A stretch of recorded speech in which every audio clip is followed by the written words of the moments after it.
अस्सलाम वालेकुम नाजरीन, welcome back to my YouTube channel. ताज़ा तरीन अपडेट से आपको आगाह करती चलूँ कि कराची वालों पर एक बार फिर परेशानी आ पड़ी है। महकमा मौसमियात ने कराची वालों के लिए एक बार फिर से एक बुरी खबर सुना दी है। वो खबर क्या है, उसका असरअंदाज लोगों पर किस तरह से होगा, ये सब जानने के लिए हमारी वीडियो को एंड तक देखें। और अगर आप हमारे चैनल पर नए हैं तो वीडियो को लाइक और चैनल को सब्सक्राइब कर दें ताकि इसी किस्म की ताज़ा तरीन अपडेट्स आपके पास सबसे पहले पहुंचें।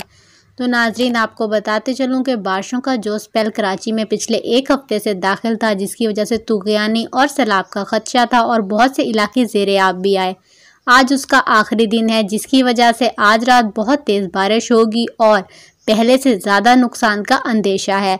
लेकिन इसके साथ ही एक अच्छी खबर यह है कि आज ये आखिरी रात होगी जब कराची में बारिश होगी। उसके बाद बारिशों के नए स्पेल तक कोई बारिश नहीं होगी और बारिशों का नया स्पेल 23 जुलाई को दाखिल होगा। इसी किस्म की ताज़ा तरीन अपडेट्स के लिए हमारे साथ जुड़े रहिएगा। अल्लाह हाफिज़।